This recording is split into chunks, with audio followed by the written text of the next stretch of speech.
Hello दोस्तों, हमारे channel में आपका स्वागत है। अगर चैनल पर नए हैं तो हमारे चैनल को सब्सक्राइब करें और वीडियो को लाइक शेयर कमेंट करें। कहानी शुरू करते हैं। शारदा जी बहुत ही इज़्ज़तदार और सरल स्वभाव की थी। गांव में अपने मकान में वो अकेली ही रहती थी। उनके बेटे बहू शहर में जाकर बस चुके थे, लेकिन उनका उस गांव को छोड़ने का मन नहीं होता था, इसलिए वह वहाँ अकेली रहती थी। पति की मृत्यु के बाद सबने उन्हें बहुत समझाया कि वह बेटे बहू के साथ शहर चलकर रहें, लेकिन उन्होंने किसी की एक न मानी।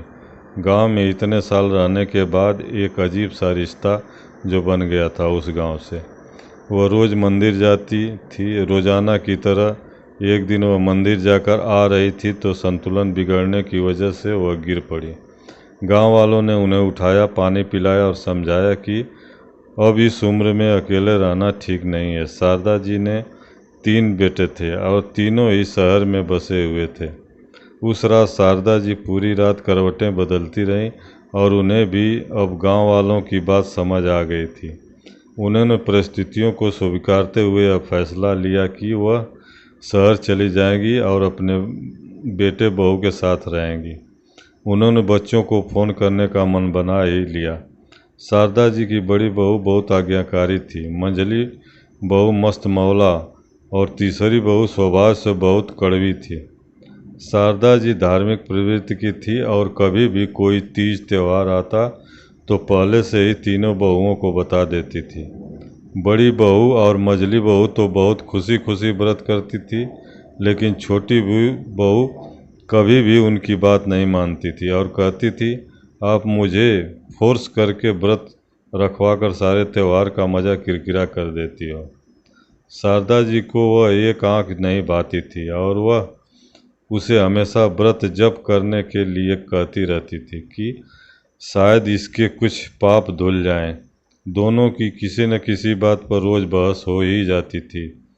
तो एक दिन शारदा जी को बहुत गुस्सा आया और उन्होंने कहा, तू क्या सोचती है, बुढ़ापे में मैं तेरा आसरा लूँगी? मर जाऊँगी पर तेरे पास कभी नहीं आऊँगी।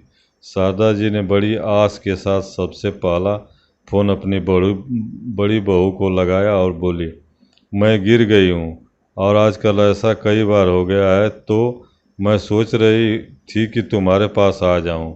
बड़ी बहू ने सुनते ही कहा, अभी नवरात्रे चल रहे हैं माँ जी, और मैं नवरात्रों में नंगे पांव रहती हूँ और किसी का छुआ भी नहीं खाती, तो अभी नहीं। फिर शारदा जी ने मझली बहू को फ़ोन किया, लेकिन उसने भी कोई बहाना बनाकर टाल दिया। जब बड़ी और मझली बहू ने ऐसा जवाब दे दिया तो फिर छोटी बहू से क्या उम्मीद लगनी, हो तो पहले से ही स्वभाव की कड़वी है। ऐसा सोच शारदा जी अपने आने वाले कठिन समय की कल्पना कर ही रही थी कि अचानक से फ़ोन की घंटी बजी। फ़ोन उठाते ही शारदा जी समझ गई कि कड़वी है। कड़वी ने फ़ोन उठाते ही बोलना शुरू कर दिया, गिर गए ना? आपने तो बताया नहीं, लेकिन मैंने भी जासूस छोड़ रखे हैं। आज आपके पोते को भेज रही हूँ और लेने के लिए। आ जाना, ज़्यादा नखरे मत दिखाना। शारदा जी कड़वी की बातें सुनकर हैरान थी और बोली, क्या तुझे मेरी कई बातें याद नहीं है? तू भूल गई कि मैंने तुझे कहा कि मैं मर जाऊंगी पर तेरे पास नहीं आऊंगी? हाँ हाँ, सब याद है, भूलूंगी नहीं कभी आपके कहे हुए वो शब्द। लेकिन आप मुझे नहीं जानते, मैंने तभी यह व्रत लिया था कि इस बुढ़िया को मरने नहीं देना, और आज से मेरा व्रत शुरू हो गया है। दोस्तों, कहानी कैसी लगी?